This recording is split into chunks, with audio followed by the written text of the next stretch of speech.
Fermerin rifahı aqrar sahənin inkişafıdır. Məhz bu ifadə və bu sözlərlə verilişimizə başlayırıq. Fermerin real dostuna baxırsınız, əziz tamaşaçılar, dəyərli zəhmətkeşlər. Bu layihəmiz Kənd Təsərrüfatı Nazirliyi yanında Aqrar Kredit və İnkişaf Agentliyinin dəstəyi ilə ərsəyə gəlir. Bəli, biz davam edirik. Fermerin real dostuna baxırsınız, dəyərli tamaşaçılar, əziz zəhmətkeş fermerlər. Bugün çox maraqlı mövzumuz var. Əvvəla onu qeyd edeyim ki, bu yaxınlarda ölkə başçısının da xüsusi müşavirəsində süni intellektin ölkəmizdə, həyatımızda ümumiyyətlə tətbiqi və müxtəlif istiqamətlərdə süni intellekt alətlərinin istifadəsi aktuallığı vurğulandı və ondan sonra müəyyən dövlət qurumlarına da tapşırıqlar da verildi və bu mənada Kənd Təsərrüfatı Nazirliyində vəziyyət necədir? Ümumiyyətlə, Kənd Təsərrüfatı Nazirliyi süni intellektin, süni zəkanın tətbiqi ilə bağlı hansı maraqlı layihələri həyata keçirməkdədir? Bax, bu sualların cavabını qonağımla, elə Kənd Təsərrüfatı Nazirliyindən gələn qonağımla müzakirələyəcəyik. Kənd Təsərrüfatı Nazirliyinin süni intellekt layihəsinin rəhbəri Surxay Novruzov bizimlə bərabərdir. Surxay müəllim, mən sizi salamlayıram, fermerlərin görüşünə xoş gəldiniz. Salam Ruslan müəllim, çox sağ olun dəvətə görə. Mən də tamaşaçıları və ən əsası zəhmətkeş fermerlərimizi salamlayıram. Minnətdaram. Mən əminəm ki, bizim hər zaman olduğu kimi verilişimiz maraqlı keçəcək. Sizlə maraqlı məsələlərə toxunacağıq və eyni zamanda təbii ki, artıq ötən ildən səhv eləmirəmsə, siz bu mövzu ilə bağlı qonağımız olmuşdunuz. Maraqlı bir layihəniz var. Adı da elə Aqrar Süni İntellekt layihəsidir. Kənd Təsərrüfatı Nazirliyi bunun üzərində işləyir və siz bu layihənin rəhbərisiniz. Böyük bir komanda çalışır. Gəlin əvvəlcə ondan başlayaq ki, bax bu layihə mahiyyət olaraq hansı istiqamətləri özündə əhatə edir və ən vacib sual, bu layihənin fermerlərə faydası nə olacaq? Ruslan müəllim, proses Kənd Təsərrüfatı Nazirliyində 2019-cu ildə, 20-ci illərdə ektisin yaranması ilə başlayıb. Yəni, böyük bir big data formalaşdı 20-ci ildən etibarən və bu günləri artıq fermerin bacarıqları o səviyyəyə ki, fermer telefonundan, kompüterdən, indi bu sahibkarlar, yəni böyük holding şirkət səviyyəsində fermerlər isə kompüterlər vasitəsindən girib yonca mobil aplikasiyası Ekt üzərindən əkdiyi ərazini bəyan edə bilirlər. Hər şey elektronlaşıb. Bəli, artıq elektronlaşıb və subsidiya da bilirsiniz ki, fermer kartı vasitəsilə əldə olunur fermer tərəfindən və ödəniş, subsidiyanın əldə etdiyi ödənişi də o vəsaiti harda xərclədiyi də artıq Tapaqro üzərindən izlənilə bilinir. Bütün bu proses A-dan Z-yə qədər artıq rəqəmsallaşıb və burada böyük bir data formalaşıb. Bu günləri 600 mindən artıq fermerin harda, nə vaxt, nə əkdiyindən, nə istifadə etdiyindən, necə istifadə etdiyindən, yəni məhsul, dərman, gübrə, pestisid və s. kimi Kənd Təsərrüfatı Nazirliyində böyük bir rəqəmsal data mövcuddur. İnformasiya bazası. Bəli, informasiya bazası mövcuddur və çox böyük bir datadan söhbət gedir. Bu datalar da, məlumatlar da artıq müəyyən mərhələlərdə monitorinqlərdə və digər vasitələrdə istifadə edilirdi və buna bir süni həll, rəqəmsal həll gətirməyə çalışdı, qərar verildi Kənd Təsərrüfatı Nazirliyi tərəfindən və layihə hazırlığı 2024-cü ildən başladı və 25-ci il, 26-cı illəri əhatə edir və bu il biz artıq belə deyək də birinci ilimizi tamamlamış sayıla bilirik ki, bu dövrdə biz sizinlə ötən verilişdə danışdığımız kimi kənd təsərrüfatında fermerlərin, Kənd Təsərrüfatı Nazirliyinin rəqəmsal data əsaslı qərar verməsinin, fermerlərin ümumi bu məsləhət xidmətinin, aqrar məsləhət xidmətinin yaxşılaşdırılması fermerlər üçün bütün bunlar bir rəqəmsal yol xəritəsində, böyük bir yol xəritəsində birləşdirildi və əlbəttə ki, bu sahədəki problemləri müəyyənləşdirildi və ona uyğun böyük bir yol xəritəsi hazırlandı. Yol xəritəsində biz 33 fərqli modulun hazırlanması nəzərdə tuturduq. Çox maraqlı nəticələr artıq ortaya çıxır və burada həm nəticələr fermerlər kontekstində istifadə olunur, həm də Kənd Təsərrüfatı Nazirliyinin günlük iş fəaliyyətində. Məsələn, Kənd Təsərrüfatı Nazirliyi kontekstində danışsaq, bilirsiniz, bu günə qədər əkilən ərazilər, bəyan olunan bir illik və çoxillik əkinlər, bunun üçün artıq monitorinq olunmalıdır və bu monitorinq uzun müddət çəkirdi. Monitorinq prosesində fermerlər bəzən narazı qalırdı ki, ödənişlər gecikir. Amma bu da Nazirliyin belə deyə də səlahiyyətləri çərçivəsindədir və məsuliyyətindədir ki, əkinlərin monitorinq aparılsın. Bəli. Biz bu il ilk dəfə bu prosesləri daha da sürətləndirdik. Necə sürətləndirdik? Tamamilə rəqəmsallaşmış bir modul üzərinə. Bu bizim yeri gəlmişkən bir modulumuzdur. Buna biz şum və bitki identifikasiyası modulu deyirik. İlk dəfə payızlıq əkinlər 244 min bəyan şumlanıb şumlanmadığı modul müəyyən etdik və bitki varmı, yoxmu? Varsa hansı bitkidən söhbət gedir? Yəni burada əkilən arpadırmı, buğdadırmı, yoncadırmı? Bunu süni intellekt vasitəsilə Bəli, və bu artıq günlər, aylar deyil də saatlara düşdü. Və bu saatlar nəticəsində biz artıq belə çox qısa zaman kəsiyində biz artıq bəlli o prosesi həyata keçirdən şöbələr, Nazirliyin alt qurumlarına bu informasiyanı ötürə bildik ki, maraqlıdır, necə elədiniz bunu? Yəni bunun üçün biz əgər keçmişə qayıtsaq, biraz daha əvvələ qayıtsaq, əslində bunu daha əvvəl desəydik yaxşı olardı. Böyük bir data mərkəzi formalaşdı son 1 il ərzində.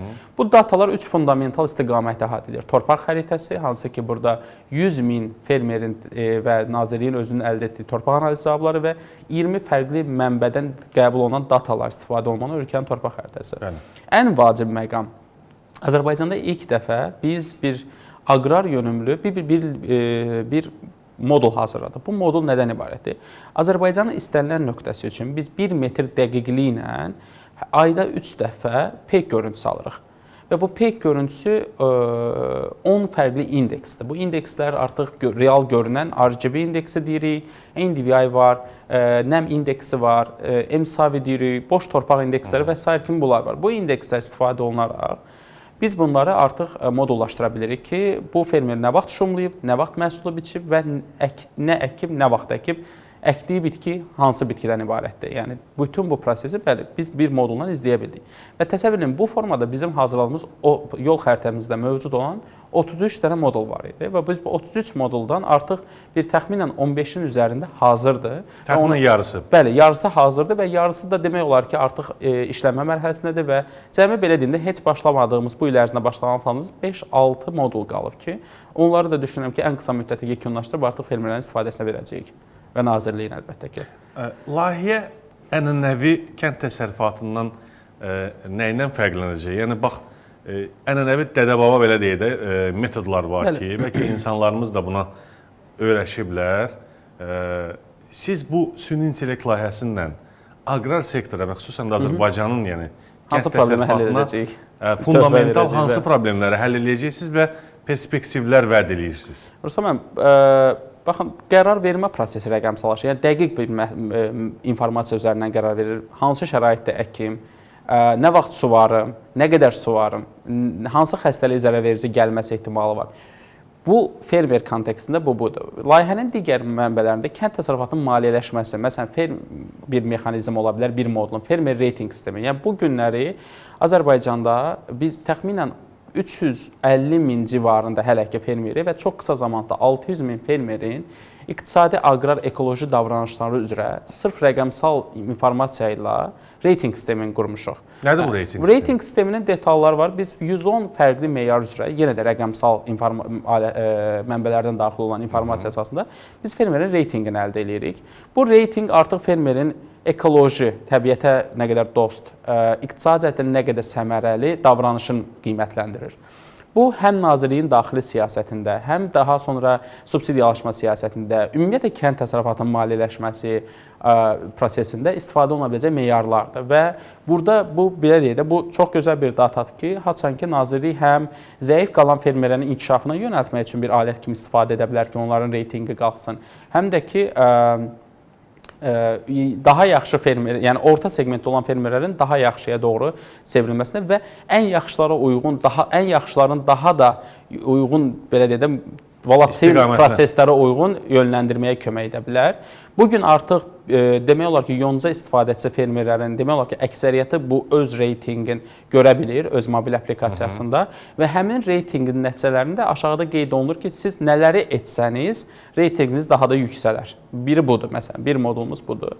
Yəqin ki, Surxan müəllim, üzr istəyirəm, reytingi yüksək olanlara xüsusi dövlət dəstəkləri əlavə olacaq da, mən belə başa düşdüm. Yəni belə bir, biz bunu demək üçün biraz tezdir, bəli, amma ən azından bunu buradan səsləndirmək olar ki, digər, belə deyək də, reytingi aşağı olan fermerlərdə çalışsınlar ki, reytingləri yüksək olsun, onlara daha çox dövlət dəstəkləri veriləcək. Amma indi hələ ki, bu tətbiq olunmur. Bəli, yəni sadəcə informasiya kimi fermerlərə təqdim olunur, amma bəli, əlbəttə ki, gələcəkdə Kənd Təsərrüfatı Nazirliyinin siyasətində, ümumiyyətlə ölkənin aqrar siyasətində və digər proseslərdə nəzərə alına biləcək bir indikatordur.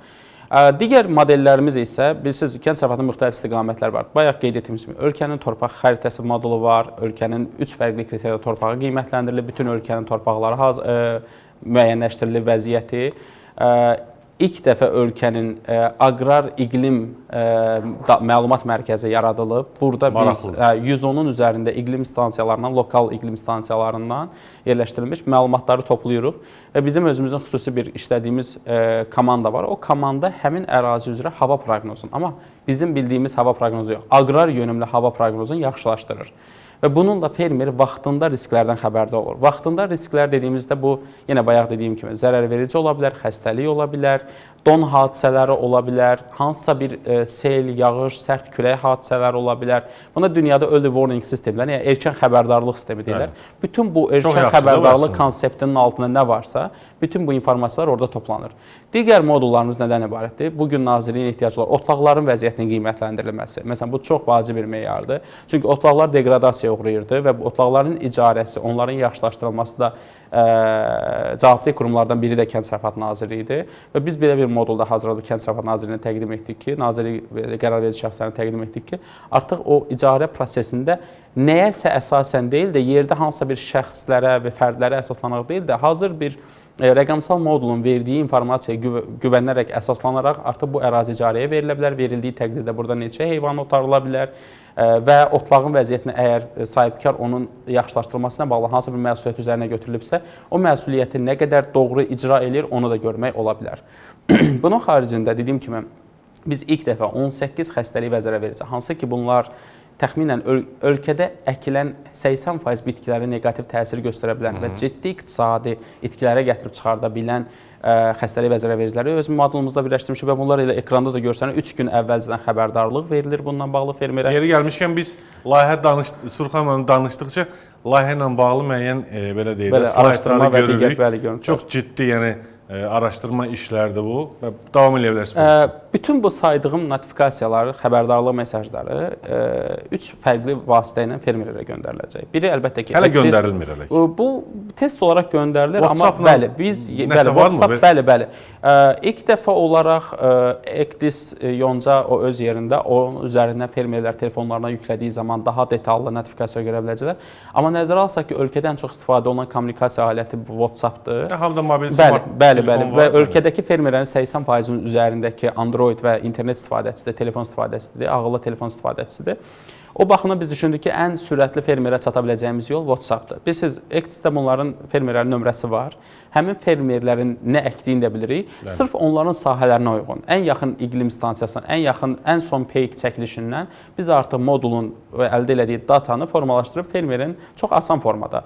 Yəni, bu növbəti 3 gün ərzində sizin bu xəstəliklərlə yüksək risk gözlənilir. Suvarma edəcəksə bu qədər suvarın, çünki və ya suvarmayın, çünki kifayət qədər yağıntı yağmağı proqnozlaşdırılır. Dərmanlama vaxtları, tutaq ki, siz bugün əgər hansısa bir dərman tətbiq edəcəksiniz sahənizə, bu dərman sizin ərazinizdə ən uyğun, effektiv olması üçün ən uyğun saatlar bu saatlardır.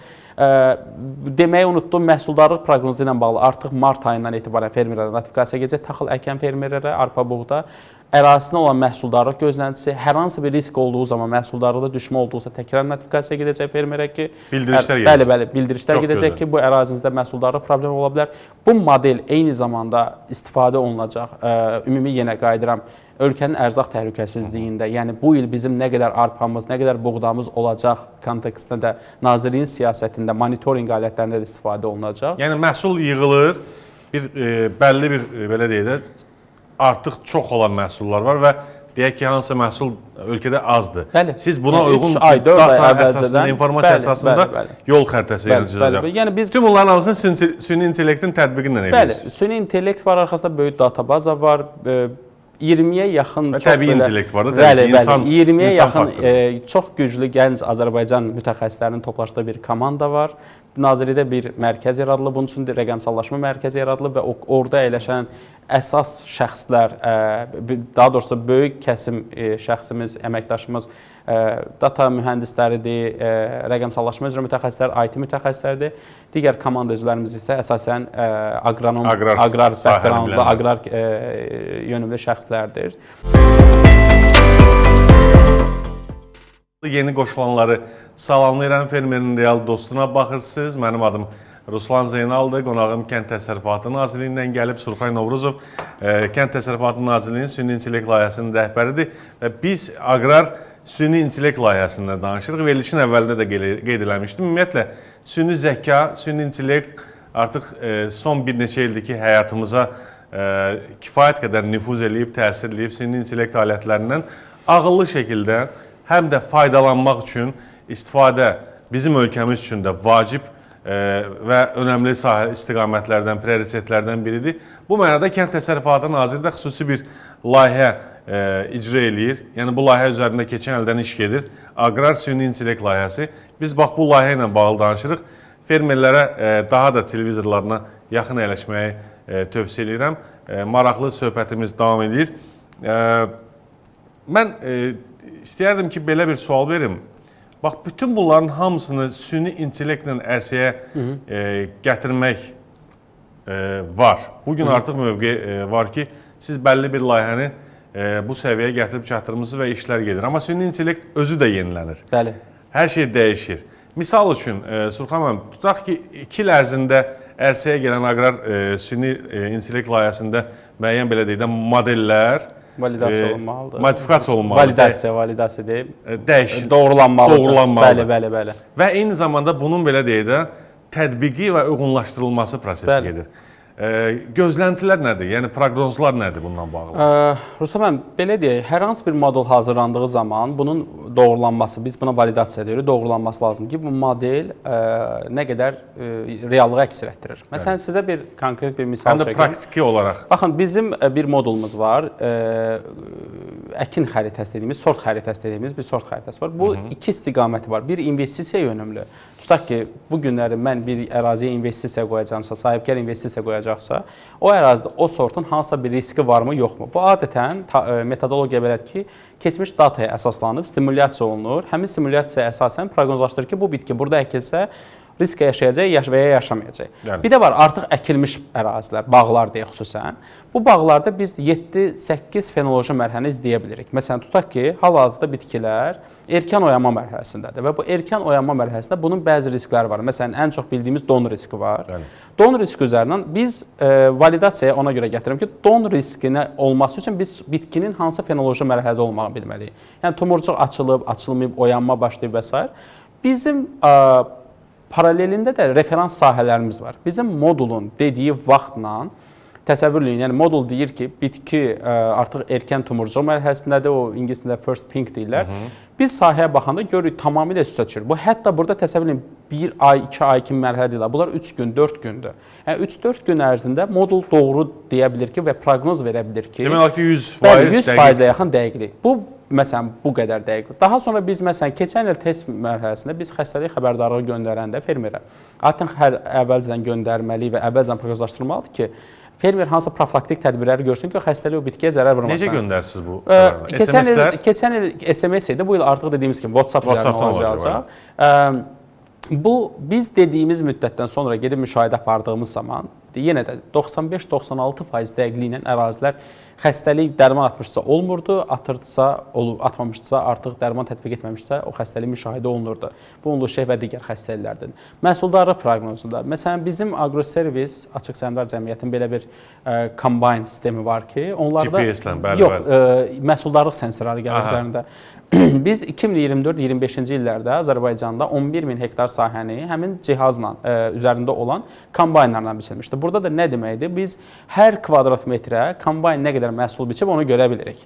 Neçə də varla dəqiqliklə məhsuldarlıq görə bilirik. Bizim məhsuldarlıq proqnoz modulumuzu keçmişə dönük test etdiyimiz zaman 86-87%, yəni kiloqramla desək 450-500 kiloqram fərqliliklə, bəzən indi o sahədən sahəyə düşür, 150 kiloqramla fərqlə məhsuldarlığı əvvəldən proqnozlaşdıra bilirdi. Yəni tutaq ki, 24-cü ilin mart ayında və 25-ci ilin mart ayında, 25-ci ilin iyun ayında biçiləcək arpanı, buğdanı biz proqnozlaşdıranda görürsünüz ki, sonunda 25-ci ilin sonunda həqiqətən də o qədər məhsula yaxın bir məhsul biçilib. Bu tipdə olaraq və eyni zamanda suvarma modulu, bizim suvarma modulu çox vacibdir, biz ölkədə su problemləri var.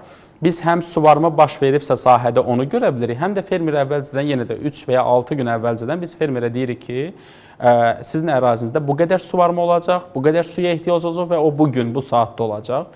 Və bu arada onu da deyim ki, dəmiyə əkinlərdə də yağış sadəcə su mənbəyi, tək su mənbəyi olduğu üçün orada da modullaşdırıla bilir ki, yəni biz bu aqrar siyasət tərəfdən baxdıqda biz baxa bilərik ki, ölkənin hansı dəmiyə əraziləri heç bir zaman belə dedə su problemi yaşamırlar. Yəni o qədər yağıntı düşüb ki, effektiv yağıntı olub ki, o taxılın deyə əsas taxıl əkilir deyə deyirəm. Taxıl əkilən dəmiyə ərazilərində hər zaman suya ehtiyac belə deyim təbiət tərəfindən tam ödənib. Və bu da nəyə imkan verir? Görürsən ki, əslində qalsa bizə bəzən dəmiyə məhsuldarlıq baxımından aşağı deyilir. Amma görürsən ki, əslində orada su ilə bağlı problem yoxdur. Və biz bu validasiyanda əvvəlcədən oradan qurulmuş torpaq nəm sensorları var. Həmin sensorlarda artıq validasiya apara bilirik ki, bizim torpağın quruma belə deyim də şkalası o torpağın nəmin düşmə və yağıntının düşmə ilə düz mütənasib olduğu üçün görürük ki, artıq modul işləyir. Yəni ümumi modullarımızın orta dəqiqlik faizini desək, mən deyirəm ki, 80% üzərində dəqiqliyimiz mövcuddur.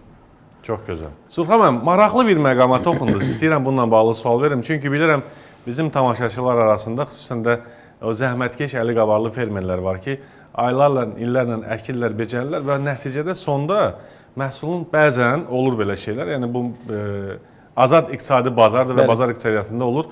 Bunun üçün də düzgün hesablama və belə deyək də marketinq aparmaq lazımdır. Nəyi əkəsən ki, vaxtında da onu sonra sata biləsən. Bu mənada sizin dediyiniz o modullardan biri fermerlərə dəstək ola bilərmi? Misal üçün, gələn il, tutaq ki də 2026-cı il yox, mən 2027-ci il üçün deyirəm. Deyək ki, bu layihəniz tam yekunlaşır və artıq aqrar süniçilik layihəsi tam təqdim olunur və fermerlərə bu dediyiniz model üzrə dəstək olursunuz ki, hörmətli, misal üçün, Bərdə Ağcabədi zonasında yaşayanlar bu il soğan əkməyin. Çünki o bölgədə 500 nəfər soğan əkəcək. Bu deməkdir ki, soğan çox olacaq. Avtomatik bunun satışıyla bağlı problemlər ortaya çıxa bilər. İndi mən təqribi deyirəm, mən iqtisadçı deyiləm. Mən belə bir, amma istəyərdim baba bunu bir dənə. Sizin sualınızı anladım. Əslinə qalsa layihə çərçivəsində hazırlanan bir modul da var. Biz buna Ectis analitika modulu deyirik. Bu modul, yəni A-dan Z-yə dediyimiz, yəni toxum yerə əkilib də məhsulat satışa çıxana qədər, ixrac bazarlarına qədər bütün prosesi çalışır ki, analiz etsin. Burada hal-hazırda çox ilkin mərhələdə bir interfeys yığılmaqdadır, amma bəli, bunun arasında çox gözəl bir analitika dayanacaq. Sadə bir misal üzərindən gedirəm, məsələn deyirəm, bir sahibkar düşünək, bu sahibkar qərar verir ki, mən tutaq ki, kartof əkəcəm və yaxud da ki, alma əkəcəm.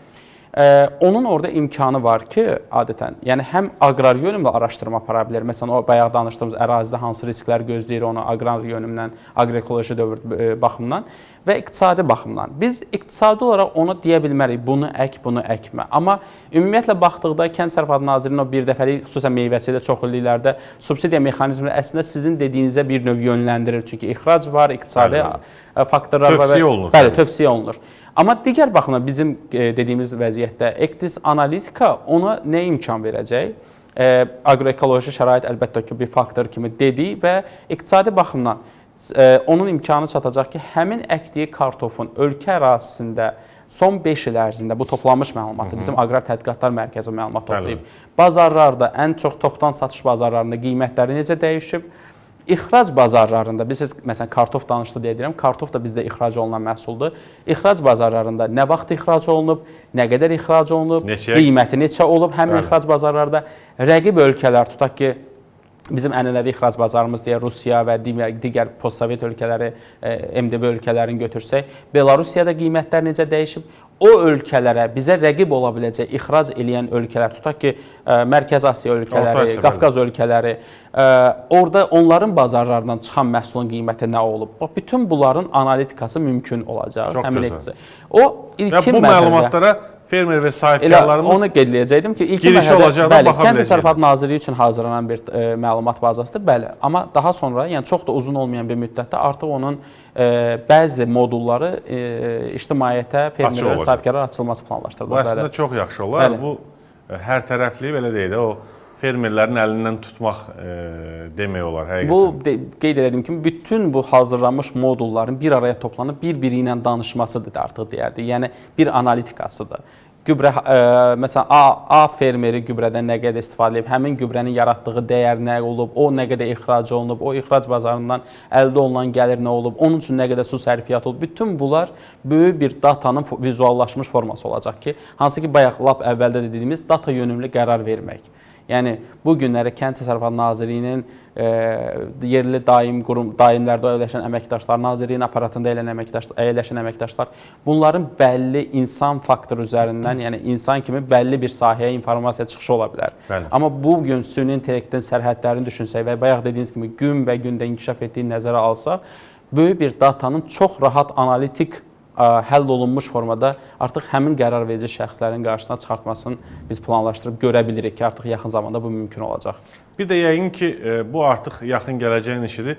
Həmin məlumatlar, həmin informasiyalar fermerlərin belə deyək də tam olaraq qavraya biləcəkləri dildə və rahat biz onu nəzərə alırıq. Bu çox önəmlidir. Çünki informasiya çox olanda zəhmətkeş insan daha çox sahədə olur. Siz də bölgələrdə biz efirdən əvvəlsən danışdığımız kimi WhatsApp кейsində də biz bu günləri sabahdan yəqin ki, yəni bu həftə ərzində planlaşdırırıq ilk notifikasiyalar getsin fermerlərə. İlk bildirişlər. İlk bildirişlər. Bu hələ ki xəbərdir də fermerlərin real dostluğu. Seçilmiş fermerlər bir Ketein AI dediyimiz bir WhatsApp belə deyim də interfeys olaraq gələcək onlara mesaj. O dediyim kimi. Onda fermerlər hazır narahat olmasınlar bu Ecdis üzərindən gələn informasiyada. Bu məlumatların biz o template deyirik də, nümunə yazı formasına çox diqqət edirik ki, maksimum yəni, məlumat çox bu qədər sadədir. Əkininiz budur, tarix budur, həmin tarixdə gözlənilən həmin xəstə üzrə risk budur. Xahiş edirik aqronomla məsləhətləşin və yaxud da ki, daha detallı bizim qurumlara yaxınlaşın. Bu qədər çox sadə bir asan dildə anlaşılan mesaj. Hətta biz xəstəlikləri mötərizədə planlaşdırırıq el arasında adlandırılan forması. İndi latın dilində yazası deyilik bunu. Cəmaatın yəni tam olaraq qavradığı bir şey var. Sadə fermerdən tutun da ən yaxşı aqronoma qədər anlaya biləcəyi bildiyi dildə biz onlara bildirişlər göndərəcəyik. Bu layihənin də qısa zamandan sonra tam yekun belə deyək də təqdimatını elə fermerin real dostunda, elə fermerlərimizə, sahibkarlarımıza, bütün Azərbaycan ictimaiyyətinə təqdim edəcəyik. Böyük iş görürsünüz. Çox sağ olun. Surxay müəllim, sizə, bütün komandaya bu dediyiniz kimi nazirlikdə formalaşan 20-dən çox, 25-ə yaxın. Bəli, 20 nəfərdən çox komandaya uğurlar arzulayırıq. Süni intellekt maraqlı bir istiqamətdir və kənd təsərrüfatında tətbiqi ilə bağlı bu layihənin işığına və gələcəyinə inanırıq. İşlərinizdə uğurlar, çox sağ olun ki, gəldiniz. Sağ olun, çox sağ olun. Minnətdaram sizə. Dəyərli dostlar, hörmətli fermerlər, əziz tamaşaçılar, aqrar süni intellekt. Bax, bu layihədən danışırdıq. Kənd Təsərrüfatı Nazirliyinin süni intellekt layihəsinin rəhbəri Surxay Novruzov bizimlə bərabər idi. Mənim isə qısa bir məlumatım var. Aqrar Kredit və İnkişaf Agentliyi tərəfindən əkin subsidiyaları ödənildi. Payızlıq əkinə görə 2025-2026-cı əkin ilindən bağlı subsidiyalardan danışıram və bu ödənişlər mərhələli şəkildə davam edir. Odur ki, monitorinqləri başa çatan və torpaq sənədləri, digər sənədləri qaydasında olan fermerlərimiz gözdə qulaqda olsunlar. Qısa zamanda sizin də subsidiyalarınız ödəniləcək. Bundan da başqa məlumat üçün xatırladım ki, fevral ayın 1-dən yazlıq və çoxillik əkinlərə görə bəyan dövrü başlayıb. Mayın 31-nə qədər vaxt var. Bax, bunları da unutmursunuz. Ümumiyyətlə, heç nəyə unutmursunuz. Elə fermerin real dostuna baxmağı da unutmursunuz. Gələn həftə eyni vaxtda Real TV-də görüşəcəyik. Hələlik.